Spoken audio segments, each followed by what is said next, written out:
नमस्कार मंडळी, मी तुमच्यासाठी घेऊन आली आहे सिंपल खोपा. लास्ट टाइम मी तुमच्यासाठी घेऊन आली होते मेसी खोपा.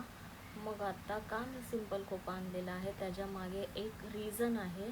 तुम्ही या व्हिडिओवरती असेच राहा, मी ते रीझनसुद्धा तुम्हाला नक्की शेअर करेन. तर मी तुम्हाला सांगते मंडळी, तुम्ही हा चॅनल सबस्क्राईब केला नसेल, म्हणजेच क्रिस्टल ग्लो हा चॅनल सबस्क्राईब केला नसेल तर तुम्ही प्लीज नक्की सबस्क्राईब करा आणि तुमचे जे मैत्रिणी आहे, फ्रेंड्स आहेत, त्यांच्यासोबत ही व्हिडिओ नक्की शेअर करा आणि सेव्ह करा. ह्याची शॉर्ट व्हिडिओ मी शॉर्टमध्ये तुम्हाला शेअर करेल. त्याचप्रमाणे माझं जे क्रिस्टल ग्लो स्टुडिओ ह्या नावाने माझं इंस्टाग्राम अकाउंट आहे त्याच्यावरसुद्धा मी शेअर करेल. त्याच्यावर ह्याचप्रमाणे नवनवीन व्हिडिओ मी शेअर करत असते, तर तुम्ही नक्की माझ्यासोबत राहा. तर आता बघू शकता तुम्ही की मी फ्रंट पार्टिंग घेतलेलं आहे आणि हे एकदम इझी आहे. तुमच्यासोबत मी बऱ्याच वेळा शेअर केलं असेल. तर हे तुम्हाला 4 पार्टिंग करून समोरचे फ्रंट थोडेसे केस घेऊन त्याला ट्विस्ट करायचं आहे.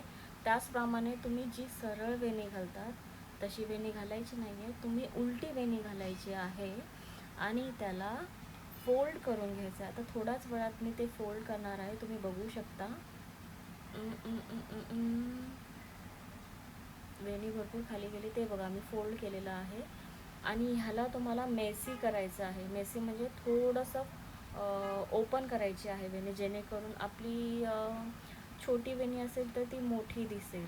ओके, तर तुम्ही पुढे बघू शकता ही हेअरस्टाईल. तर माझी मैत्रिणी सांगितलं, मला कॉल केलेला तिने की मला पाडव्याला हेअरस्टाईल करायची आहे, सेल्फ हेअरस्टाईल.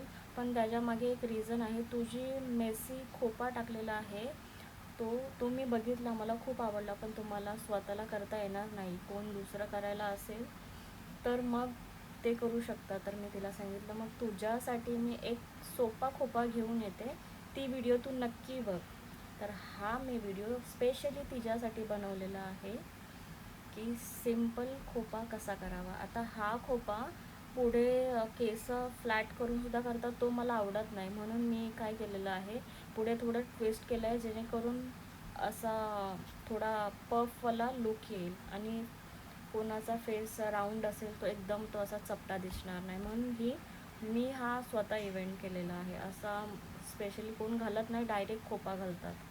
आणि हा एक माझ्याकडे हेअर ॲसेसरीज होती, ती मी डेकोरेट केली आहे. इथं तुम्ही गजरासुद्धा लावू शकता किंवा छान प्रकारे माझ्या आवडीचा चाफासुद्धा तुम्ही लावू शकता. माझ्या प्रकारे भरपूर प्रकारच्या मुली असतील ज्यांना चाफा खूप आवडतो. चाफा चाफा तर आवडतोच, पण त्याचा सुगंध, वा काय सुगंध असतो त्याचा, मला तर तो खूप आवडतो. तर तुम्ही बघू शकता, अगदी बोलता बोलता स्टोरीसुद्धा मला पूर्णपणे शेअर करता आली नाही आणि त्याच्या आधीच हा खोपा तयार झालेला आहे. तर कसा वाटला ते